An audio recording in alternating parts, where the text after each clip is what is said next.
Okay, welcome back to Giant Talk, everyone, the world's first OKR podcast. And today I'm joined for the second part of our mini-series by Simon Norie, Empathy Creation Specialist at Custarian.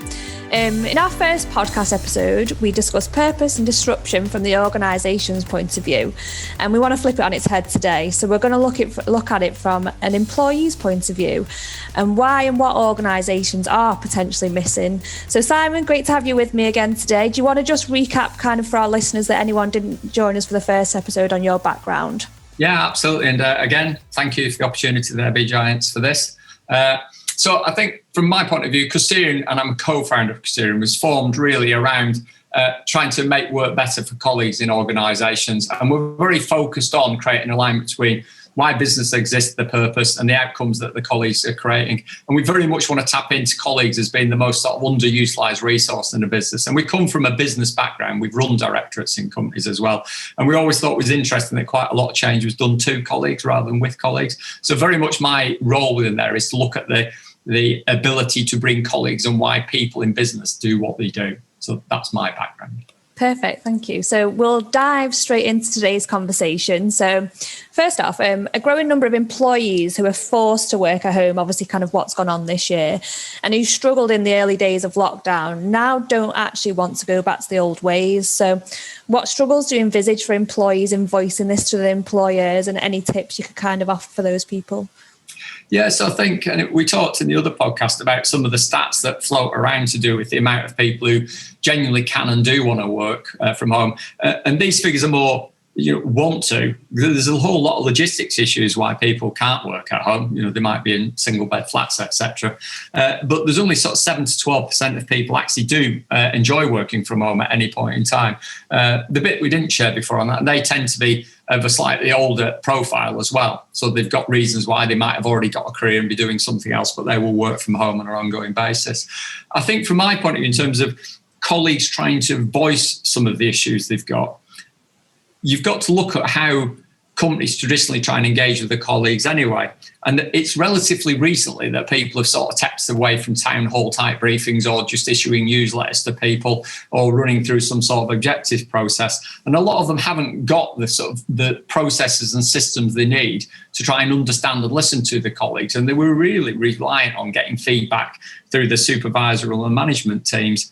And I think from colleagues' point of view, it's, well, what can I do to try and do that? And part of that will be, and I think this is something that a lot of companies are going to struggle with, because what we have noticed with people who are working from home is they just spend far more time doing stuff. They don't have those gaps and those breaks. They bounce from one Zoom call to another. But what the colleagues need to do is try and carve time out to engage with the management teams and go, look, the stuff we need to talk about, the stuff we need to understand about what I want to do at work and the stuff that I want to do. Those that have got HR teams, I would be surprised if the HR teams and people teams aren't trying to engage them, but I would be encouraging them to be actively engaged with the people team and going, look, have we started to have a think about what we're going to do? Have we started to have a think about how that might affect us?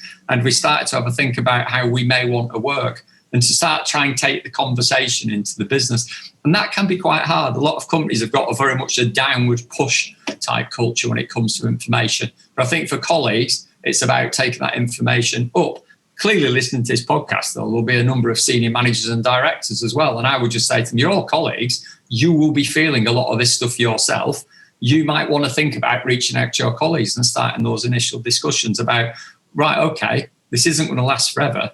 How do we feel we might want to take advantage of it? And what are the issues and opportunities that we've got facing us?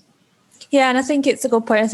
I suppose it kind of goes back to that rolling with the punches almost. Don't just roll with the punches. Actually actively engage and actively have that conversation rather than let's just go with what comes to us. Let's actually make a decision on how we want to work moving forward. So I think that's a really nice point to make. And people do have influence over that as well. They don't just have to go with what they're being told, really, I guess. So part of awesome OKRs is obviously something that we work with a lot regularly. And they're regularly focused on team check-ins, something that we mentioned in the first of the mini-series. Obviously, the likes of Zoom, Slack, Teams, there's multiple platforms now have made this process possible remotely. So and actually maybe easier than getting teams into a room to do things together whilst they're in the office. So do you think this is the future? And if we do go back to the office, do you see this still being a way of kind of life, of remote meetings as well as kind of face-to-face? Yeah, absolutely. I mean, we're a professional services company that provides advice to people. So we sort of work in some of these ways ourselves. I think from our point of view, what's usually quite surprising when we go into organisations is when you say to them, oh, we work collaborative and we work cross-functionally and we have stand-ups. They have stand-ups with our team.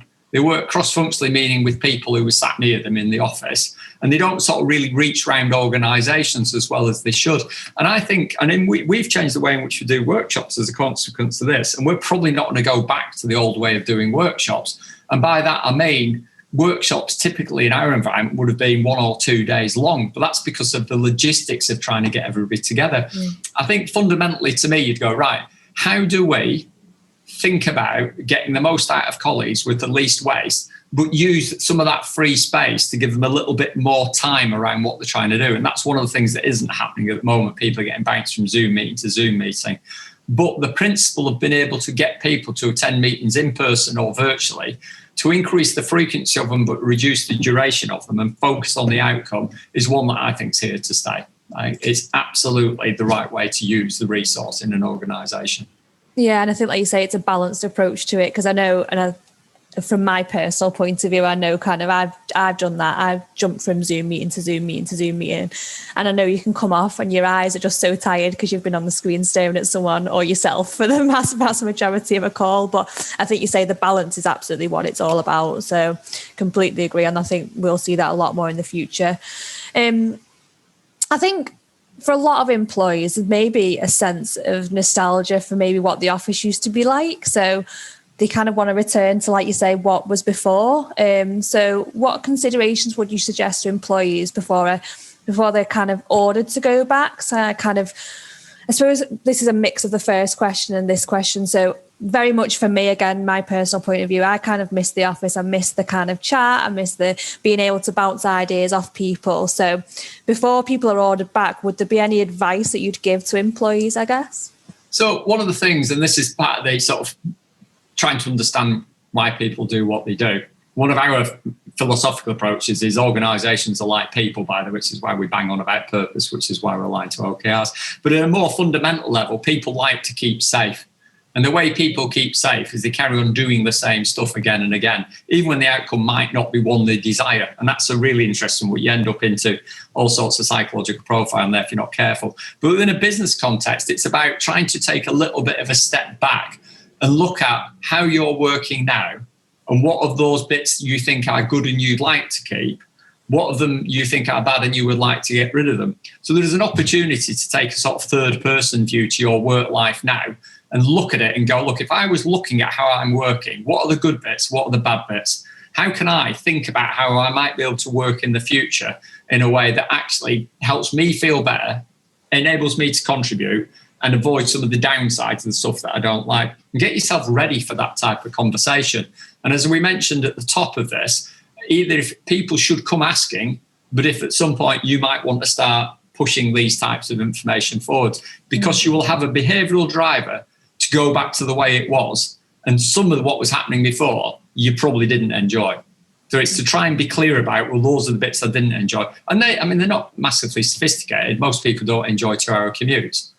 But you might put up with a 2-hour commute once a week because of the banter and the thing you get in the office. So it's to try and have a look at the way in which you're working and have a think about that in terms of what's good for me, what's good for the company, what's bad for me and what's bad for the company, and get ready with those types of conversations and those types of information. And if there are channels to push that information through, start using them now. And if they're not, open dialogues with your colleagues. I mean, we were just talking before about being bounced. There probably is something where, I know somebody who started to put a thing on the bottom of emails footers. A few people have done this, which is, look, just because I'm sending you an email at 7:00 at night doesn't mean I expect to reply. It just means that I like to work at 7:00 at night. You could put a thing in as a company, you could put a suggestion in. Can we have a thing that says there's got to be a 15-minute gap between Zoom meetings, everybody? And you might want to end a Zoom meeting because anybody want to stay around for a 5-minute chat and chuck this type of thing into the 5-minute chat at the end. So those are the types of things I would ask people to look for. You will be behaviourally driven to go back to how things were before because it will make you feel safe. Some of that you probably didn't enjoy. So can you jettison some of that and start thinking about it? And I think one of the things you mentioned there about is, and I think for a lot of people, the reason why they do miss the office is that kind of more emotional side of things. So the support, the kind of chat, the banter, like you say. And obviously with what we do with OKRs, kind of we know how important communication is from a business point of view, but also kind of from an emotional point of view as well. So we've kind of noticed at teams, and from our point of view as well, we've been kind of missing the office banter. So one thing I kind of wanted to ask you was, would you keep business and personal chat to separate channels? And have you had many thoughts about that, really? I know. So it was one of these, a mild intake of breath when I was thinking about this question. But I come from a background and a culture that used to completely separate business and personal. I think that is wrong and has been wrong for a little bit of a while, I think when and we use it at a sort of mechanical level sometimes in companies when they're talking about the difficulty of dealing with systems. You go, yeah, weird, isn't it? How many use the mobile phone to get here, to book your system, to check your travel, to check the weather? Yet you get a system in a company and you can't even order pens, And I think there's a little bit on that in terms of communication, because some of the ways in which people communicate and engage with each other socially in their social lives are very valid within a work context. We've worked with this is only one that we work with, by the way. I'm not a massive advocate or not advocate of it. Facebook Workplace, because a lot of the communications and methods you learn on Facebook, which I'm not, by the way, but they're very appropriate to working in business. So I think my view is you should probably have pure business, pure social, and a bit in the middle that overlaps, that recognises that human component. And to some level, it would probably have to be curated by the business and curated by the colleagues to just, keep the boundaries right. Because there are different rules that apply in personal business life. But I genuinely believe the lines are blurred. And I think because we've got so much home working now and people are getting much less uptight, unless you happen to be on BBC about a kid coming into a room and asking for a biscuit, and all that, I think naturally it's easier. It works better like that. But it's trying to keep those boundaries. So I think there should be some things that's definitely personal. This is definitely business. There is a bit in the middle, which is work and banter. And how you facilitate that in a productive way would be an interesting conversation that I think people should be having. Yeah, and I think, like you say, I think there's got to be that slight blurring, but to keep it separate. I know we've kind of worked with people where they've used maybe the likes of Slack and things like that, where they've had different channels for different kind of, I suppose, themes, really, business or kind of more a chat theme. So there is kind of ways around doing it, but it's very much setting it out with kind of the people you work with to make sure what's right for your organisation. Koan is a purpose-built solution for managing your OKRs. Helps your team achieve their objectives and key results, helps them get aligned, and it helps them stay engaged. Shared spreadsheets simply don't scale when you're using OKRs properly, and you're not going to have a maximum impact with them.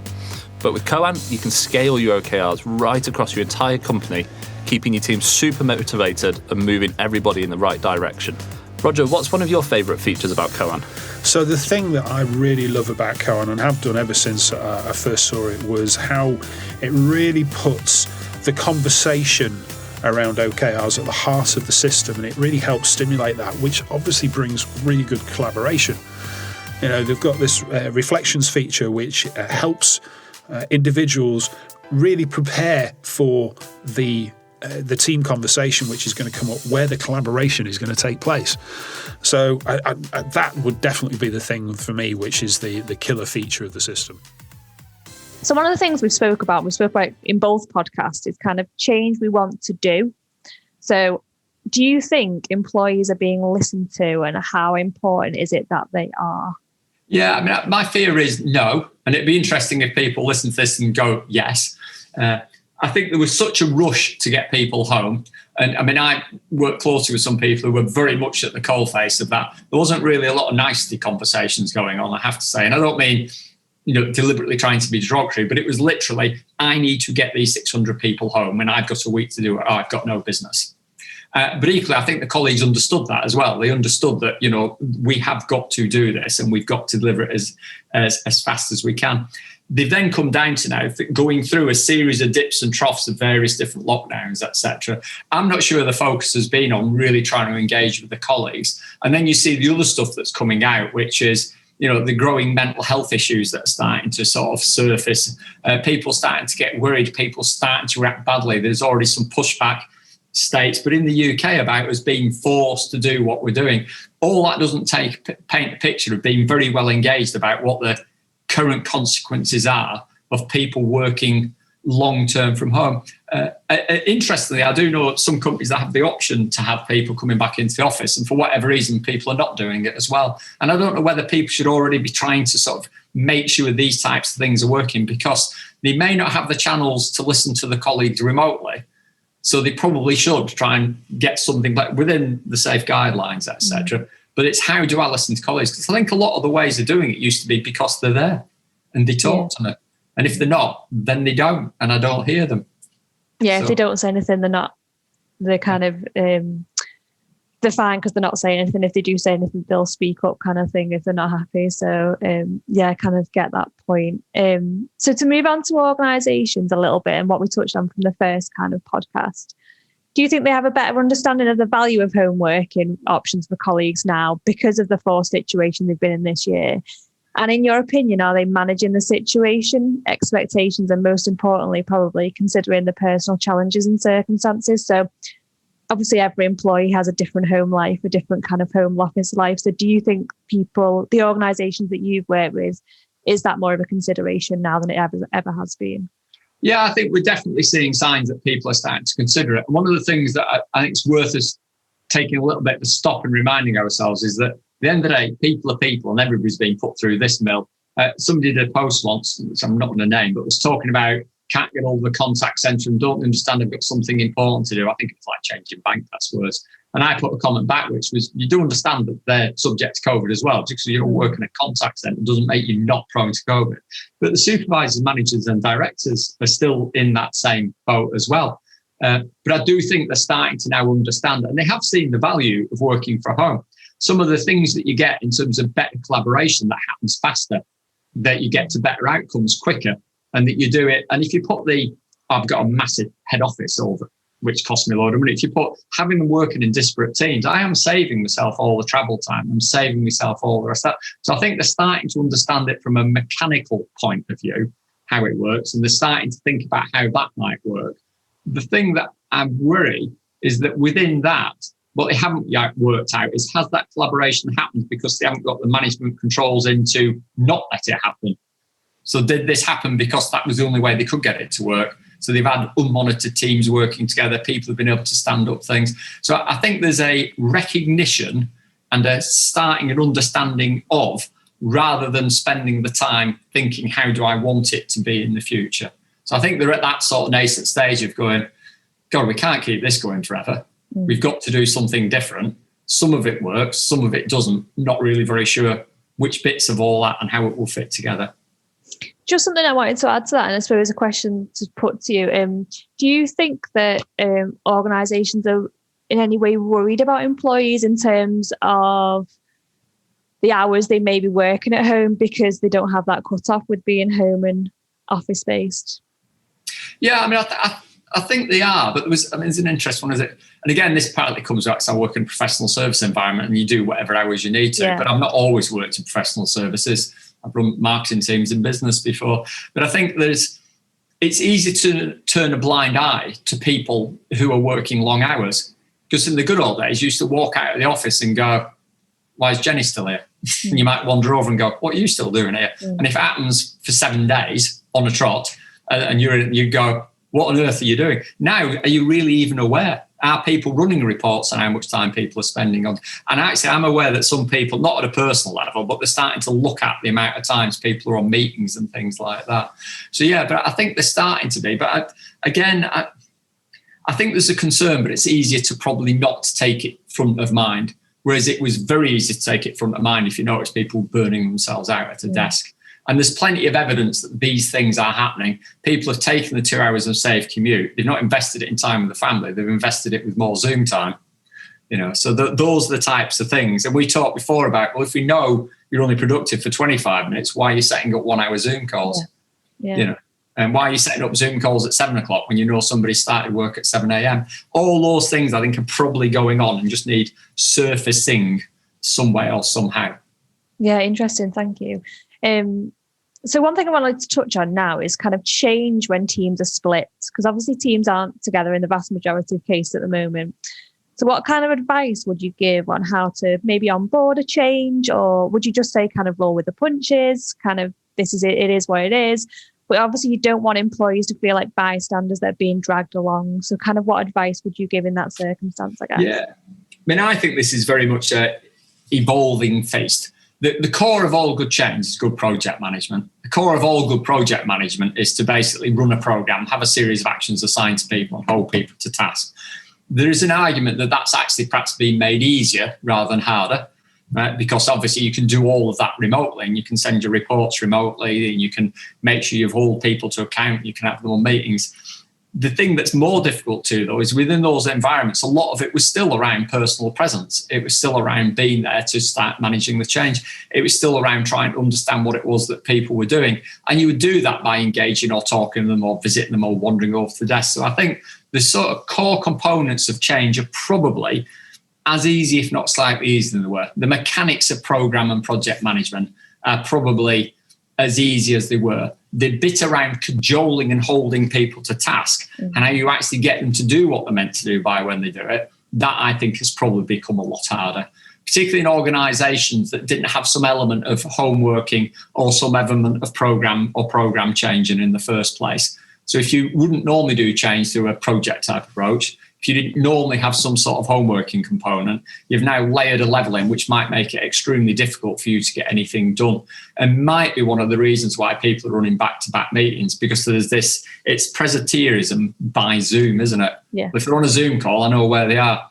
They're not doing the washing and they're not making tea. They're on this Zoom call doing something. But I think I haven't got a slam dunk answer for that one yet, I don't think. I think it's an evolving an interesting one. I have worked with global businesses though, and we've run global change programs and they've worked perfectly successfully. But the people at either end are able to communicate and talk to people and go and visit them, see them and hold them to account for things. There's always some element of the two in any form of change program. Yeah. And I don't think we've got the answer for it yet. So. Interesting. I think obviously it's like you say, it's adapting all the time, isn't it? So it's kind of putting new ideas and sees things to make it as best possible for organisations and employees. So one thing, obviously, we advocate at TBG is cross-functional OKRs, and something we mentioned in our previous mini-series podcast as well. And we see this being more important than ever, especially as it comes to keeping kind of teams aligned. And I suppose I just wanted to put it to you to say, do you agree? Yeah, absolutely. And that is the one component. I'm pointing up, even though there is no up and this is a podcast. But to the previous question, which is there a component of change that should be easier? Spreading the message to people who want to engage with change is one of the best ways to get change going. Having, therefore, better and easier access to cross-functional people who are engaged in and want to contribute to change, who may be oddly out of role, but it doesn't matter. They've embraced the change. They want to help get on with it. Is definitely something that's easy in this environment. And yes, fundamentally agree. I think any company, we had this conversation with a couple of clients in the very early days. They used to say, we want to engage the business and make it more change oriented and encourage collaboration. How do you do that? You get people in a room together and you get them to collaborate on things. And at that simple level, why have you not got engineers in here? Well, why would we get engineers in? We're talking about solar. Will they fit it? Just daft things. This should make all of that aspect of it easier. So absolutely fundamental to any change program. And this should make it easier to deliver on that level at least. So. And linking into that, I suppose we kind of touched on it with the cross-functional, but as we kind of, we envisage we will be working more remotely. Do you see kind of barriers to hierarchies breaking down? And do you think remote working will allow for a leveling up? Well, you see, this is the $64 million question. And it goes back to, I think what's happened, and I'm going to try and get this really simple because I haven't sort of formed it in my head yet.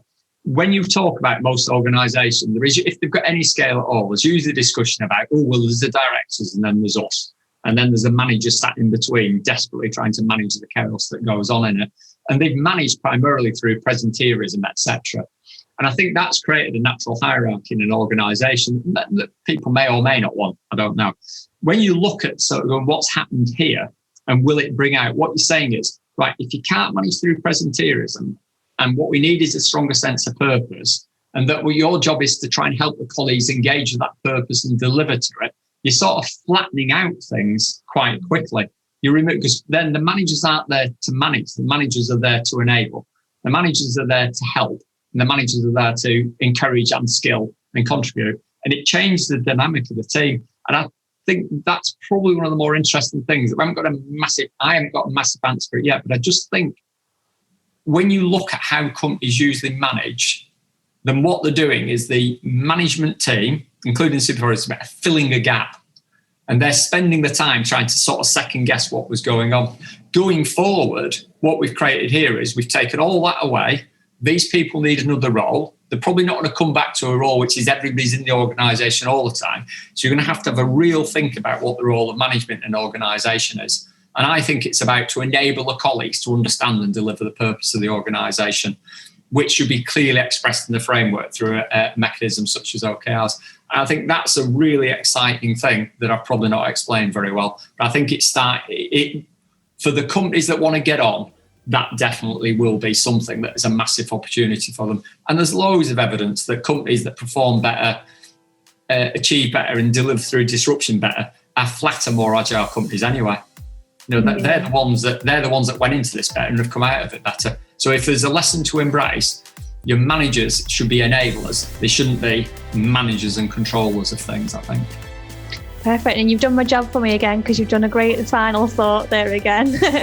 No, I think it's a really fascinating discussion, and I think that's something that's going to evolve obviously over the next kind of months and years. But I think we're kind of at the starting point of a lot of these discussions. So I think it's something great to give to our Giant Talk listeners. So I just want to say a big thank you for joining us for Giant Talk for this mini-series, Simon. We hope you've enjoyed it. And thank you to everyone for listening. And of course, stay safe, and we'll see you soon for the next episode of Giant Talk. Thank you. Bye-bye.